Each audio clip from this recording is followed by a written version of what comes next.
Hello everyone, welcome back to our channel. Today we're talking about a painful experience, ghosting.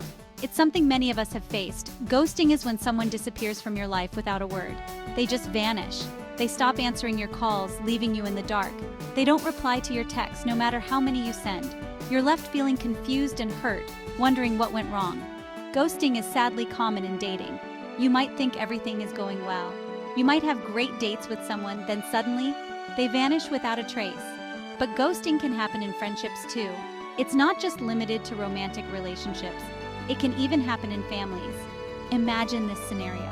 You're close to a friend. You share everything. Suddenly they go silent. Your texts go unanswered. It's heartbreaking. This is ghosting, and it's a painful experience that leaves you feeling abandoned. No matter who does it, ghosting is never okay. It's a form of emotional neglect. It's important to remember that you deserve respect and open communication in any relationship. Always. Let's move on to understand why this silent treatment hurts so much and how we can cope with it. Being ghosted hurts. It can feel like a punch to the gut, leaving us breathless and confused. Why? Because humans are social creatures. We crave connection and understanding. When someone ghosts us, our brain interprets it as rejection, a personal affront. This triggers the same areas that process physical pain, making the experience deeply visceral. We might start to doubt ourselves, questioning our worth and actions. What did we do wrong? We replay scenarios in our minds. Are we not good enough? These thoughts can be relentless. Ghosting can also lead to anxiety, a constant state of unease. We're left wondering what happened, seeking answers in the silence. The uncertainty can be agonizing, a never-ending loop of doubt. We check our phones constantly, hoping for a message that never comes. We replay past conversations in our heads, searching for clues. The silence is deafening, amplifying our fears. And the pain is real, a tangible ache in our hearts. But there's more to the pain than just rejection and anxiety. It's about the loss of potential and the unanswered questions. Let's talk about the need for closure, the human desire to understand and move forward. Our brains crave closure.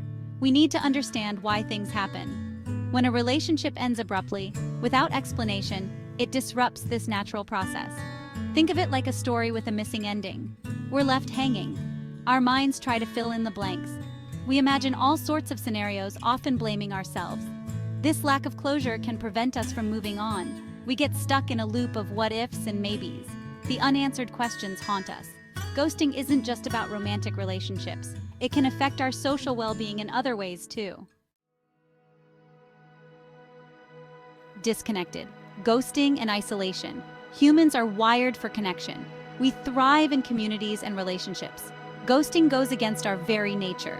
When someone disappears from our lives, it can trigger feelings of isolation. We might withdraw from other relationships, fearing more hurt. This can create a vicious cycle of loneliness and pain. It's important to remember that we are not alone. Ghosting is a common experience, and there are ways to cope with it. But why do people ghost in the first place? Let's hear from an expert. Why do people ghost? An expert's perspective. Ghosting often stems from a fear of conflict. It's easier to disappear than to have a difficult conversation. People who ghost may lack the emotional maturity to handle difficult emotions. They might be afraid of hurting the other person's feelings, or they might simply be avoidant by nature. Whatever the reason, ghosting is a cowardly act. It shows a lack of respect for the other person's feelings. So, how do we move forward after being ghosted? Let's explore some practical tips. Finding peace moving forward after being ghosted. Being ghosted hurts, but it doesn't have to define you. It's a painful experience, but it's also an opportunity for growth and self-discovery. Here are some ways to cope and reclaim your power. Allow yourself to grieve. It's okay to feel sad and confused. Seek personal closure. Write a letter to the person, without sending it. Pour out your feelings and thoughts. This can help process your emotions. Focus on self-care. Take time to nurture your mind, body, and soul. Do things that bring you joy. Rediscover your passions and interests. Exercise, spend time in nature, or pursue a hobby. Physical activity can be a great way to release pent-up emotions. Surround yourself with supportive people. Lean on your friends and family for comfort and encouragement. Talk to friends, family, or a therapist. Sharing your feelings can provide relief and perspective. Remember, you are worthy of love and respect. Your value is not diminished by someone else's actions. Ghosting says more about the ghoster than it does about you. It's a reflection of their inability to communicate. Thank you for joining me today. I hope these tips help you find peace and move forward. If you found this helpful, please share, like, and subscribe for more content like this. Your support means a lot. And remember, you are not alone. There is a community of people who understand and support you.